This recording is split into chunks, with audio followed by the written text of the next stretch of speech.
Good morning eighth class, how are you? I hope you are fine. Eighth class, आपको पता है कि आपके ग्रामेटिकल जो FA फर्स्ट के अंदर चैप्टर्स दिए गए थे वो मैंने आपको कंप्लीट करवा दिए हैं। मुझे उम्मीद है कि आप लोगों ने सबने कंप्लीट कर लिए होंगे, ठीक है। ना कि सिर्फ आपने कवर किए होंगे बल्कि आप लोगों ने उसके क्वेश्चन आंसर्स जो है, जो एक्सरसाइज वगैरह आपको दी गई है, वो सभी बच्चों ने अपनी अपनी नोटबुक्स में कवर करी है। कॉपीज़ के अंदर आपको वर्क दिया गया था। बच्चे जिन्होंने अभी तक नहीं किए हैं वो प्लीज़ आपसे मेरी रिक्वेस्ट है कि आप सब लोग अपनी अपनी कॉपीज़ के अंदर अपना होमवर्क कंप्लीट कर लें, ठीक है।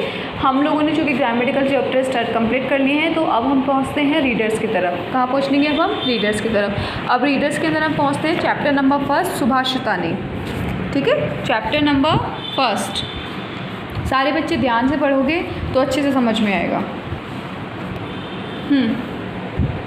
देखिए सर, सुभाषित शब्द सु प्लस भाषित इन दो शब्दों से मिलकर बना है। सु का अर्थ है सुंदर मधुर व भाषित का अर्थ है बोलाना।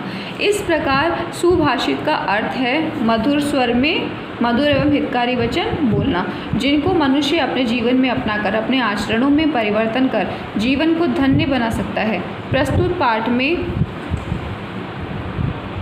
सुमति मंजरी, नीतिशतकम, मनुस्मृति, शिशुपाल वधम, पंचतंत्रम से रोचक और विचारोत्तेजक श्लोकों को संग्रहित किया गया है। देखिए, गुणा गुणगेषु गुणा भवन्ति ते निर्गुणम प्राप्य भवन्ति दोषाः सुस्वादु तोया प्रभवन्ति नद्य समुद्र मासाग भवन्ति पेया। बच्चों, मैं इसका अर्थ समझाने से पहले मैं चाहूँगी कि आज आप लोग इसके शब्दार्थ भी देखें, क्योंकि संस्कृत के वर्ड्स के अगर आप शब्दार्थ देखेंगे तो आपको इसका अनुवाद करने के अंदर कोई ज़्यादा दिक्कत नहीं आएगी। गुणाः बहुत सारे गुण, गुणागेषु गुणियों में, भवन्ति होते हैं तो वे लोग, निर्गुणम निर्गुण को, दोषाः अवगुण, सुस्वाद तोयाः स्वादिष्ट जलवाणी स्वादिष्ट जल वाली नदियाँ, प्रभवंती निकलती हैं, आसद्य पहुँचकर, नघ नदियाँ, अपेयः अपेय, ठीक है।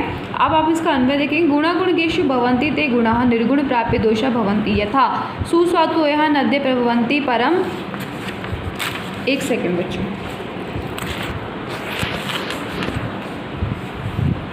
हाँ, गुणा गुणगेषु भवन्ति ते गुणा निर्गुण प्राप्य दोषा भवन्ति यथा सुस्वादु तोयाः नद्य प्रभवन्ति परम समुद्रम आसाघ्य ताः अपेया भवन्ति। सरलार्थ मतलब अब इसकी व्याख्या देखिए, वो क्या कहना चाह रहे बुक में। गुणवान व्यक्तियों में गुण गुण ही होते हैं, वे गुण गुणहीन व्यक्तियों को प्राप्त करके दोष बन जाते हैं। जिस प्रकार नदियों का जल से युक्त निकलती हैं परंतु समुद्र में पहुंचकर वे पीने योग्य नहीं होती। अब बच्चों मेरी बात सुनेंगे आप लोग, आराम से ध्यान से मेरी बात सुनिए। ये आपको कहना चाहते हैं सारे बच्चे मेरी वॉइस को ध्यान से सुनेंगे, ना कि सुनेंगे बल्कि अपनी बुक पर भी ध्यान देंगे। अब मेरी बात सुनिए। देखो, इसने आपको कहा है कि गुणवान व्यक्ति में गुण होते हैं, है ना, ठीक है। वे गुणहीन व्यक्तियों को प्राप्त करके दोष बन जाते हैं। जिस प्रकार नदियों का जल से युक्त निकलती हैं परंतु समुद्र में पहुंचकर वे पीने योग्य नहीं होती।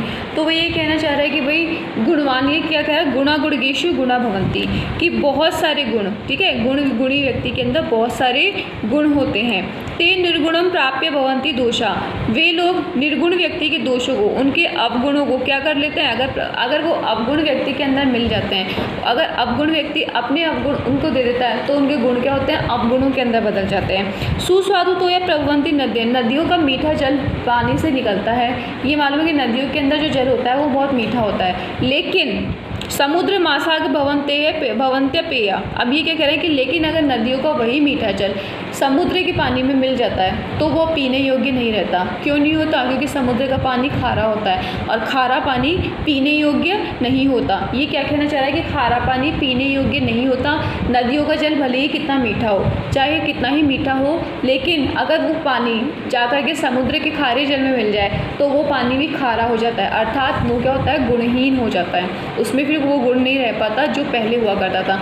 उसी प्रकार से गुणी व्यक्ति की यहाँ पर विशेषता बताई गई है कि गुणी व्यक्ति अगर क्या करे, गुणी व्यक्ति अगर जा करके क्या करे, अवगुण व्यक्ति से मिल जाता है, निर्गुण और उनके निर्गुणों को धारण कर लेता है, तो उसके गुणों की कोई भी उनके कहते हैं कोई वैल्यू नहीं रहती, ठीक है, कोई वजूद नहीं रहता उसके गुणों का कि भाई उस व्यक्ति के अंदर भाई अवगुणी व्यक्ति के साथ मिला हुआ है। हाँ, ये ज़रूर हो सकता है कि अवगुण व्यक्ति अगर गुणी व्यक्ति के गुणों को धारण कर ले तो वो भी गुणी कहलाता है, लेकिन अगर गुणी व्यक्ति अवगुण व्यक्तियों से जाकर के उसके निर्गुणों को प्राप्त कर लेता है तो उसके गुणों का कोई मोल नहीं रहता, ठीक है, वो निर्गुण व्यक्ति कहलाता है, अवगुण व्यक्ति कहलाता है, ठीक है। क्यों? क्योंकि अगर बच्चों क्या नाम से किसी को गाली दे देना, एक होता है कि आप हमें किसी से रिस्पेक्ट से बात कर रहे हो, एक अवगुण व्यक्ति होता है जो गाली देता है कि बताती हूँ अभी बताती हूँ देखते को मैं बता दूँ, गंदी संदी लैंग्वेज में बात करे, तू तड़ाके से बात करे, ठीक है, गलत सलत काम करे, स्मोकिंग ड्रिंकिंग वगैरह, ठीक है, मारपीट धार चाकड़। एक होता है सज्जन व्यक्ति कि भाई वो सबसे रेस्पेक्ट से बात कर रहा है, सबसे प्यार से बात कर रहा है, सबको इज्जत दे रहा है, ठीक है, बोलते ना अपन।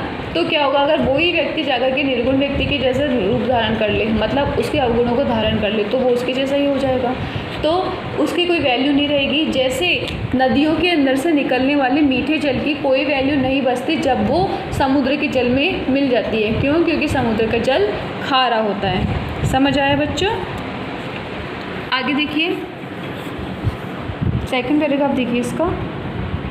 साहित्य संगीत कला विहीन साक्षात पशु पुच्छ विषाणहीन तृणम न खादनपि जीवमान तद्भाग्ये ध्येय परम पशुनाम। इसके व्यू देखेंगे अब शब्दार्थ। साहित्य रचना विहीन रहित साक्षात वास्तव में होना चाहिए बच्चों, वास्तव गलत लिखा हुआ है, वास्तव में, पुच्छ पूंछ, विषाण सिंह, वृण घास, हीना रहित बिना, अपि भी, खादन खाता हुआ, भागदेय भाग्य, जीवमान जीवित है, परम बड़ा परम। ठीक है, देखिए इसका अन्वय देखिए। साहित्य संगीत कला विहीन नर साक्षात पुच्छ विषाणहीनम पशु तृण तय खादान अपि जीवमान अस्ति तत्पशुना परम भागधेयम। सरलार्थ। साहित्य संगीत व कला कौशल से हीन व्यक्ति वास्तव में पूंछ तथा सिंग से रहित पशु है, जो घास न खाता हुआ भी पशु की भांति जीवित है। वह तो उन असभ्य पशु समान पशुओं का परम सौभाग्य है कि घास फूस न खाकर अपितु तो स्वादिष्ट व्यंजन खाते हैं। फिर से देखिए क्या कहना चाह रहे हैं ये, कि साहित्य संगीत कि कह रहे हैं कि साहित्य संगीत व कला कौशल से हीन व्यक्ति वास्तव में पूंछ तथा सिंग से रहित पशु है, जो घास न खाता हुआ भी पशु की भांति जीवित है।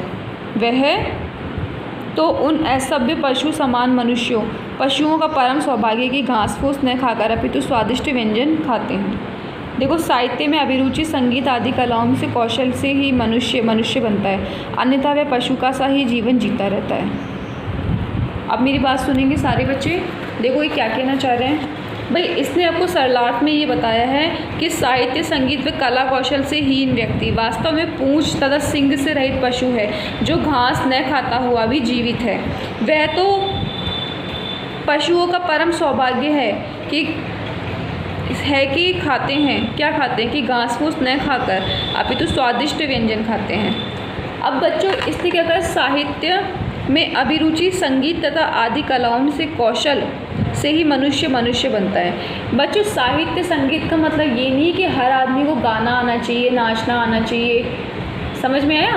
ये नहीं कहना चाह रहा है। ध्यान से देखो, इसने कहा है साहित्य संगीत कला विहीन साक्षात पशु पुच्छ विषाणहीन।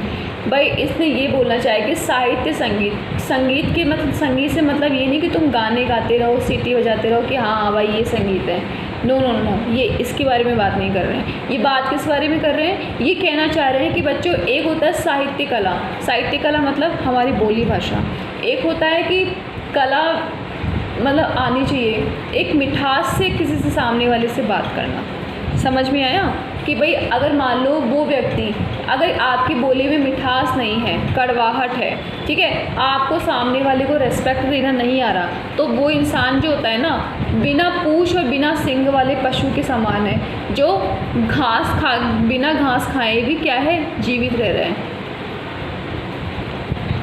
पशु का सा जीवन जी रहे हैं। आगे से बोला तृण न खादपि जीवमान तद्भागधेयम परम पशुनाम। अब ये इसे कहना चाह रहा है कि भाई ये तो पशुओं का अच्छा सौभाग्य है कि वो घास फूस न खाकर अपितु तो स्वादिष्ट व्यंजन खाते हैं। बच्चों पशुओं के लिए कह रहे हैं कि पशु भले ही घास फूस खा रहा है, भले ही एक पशु है जो घास फूस खा करके अपना जीवन व्यतीत कर रहा है लेकिन जी रहा है। अब उसके लिए पता है क्या कहा गया, किस बात की उपाधि दी गई है उसे, इस बात की उपाधि दी जा रही है कि भाई आपको ये बोला गया कि भाई पशु होता है ना, उसके लिए वो घास फूस भी क्या होता है, एक स्वादिष्ट व्यंजन के बराबर होता है। भाई आपके हमारे जैसे 56 भोग तो बनने से रहा उनके लिए, हम ये चाहेंगे कि भाई हमारे लिए मनुष्य हम लोग 56 भोग, आज हमको ये खाना है वो खाना है, ठीक है। एक होता है कि क्या नाम से जानवर होता है, वो घास फूस खा करके अपना जीवन व्यतीत कर रहा है क्योंकि उसके लिए वही भोजन वही 56 भोग के बराबर होता है। ये पशुओं का परम सौभाग्य है। लेकिन मनुष्य के लिए कहा गया है कि अगर मनुष्य 56 भोग खाकर भी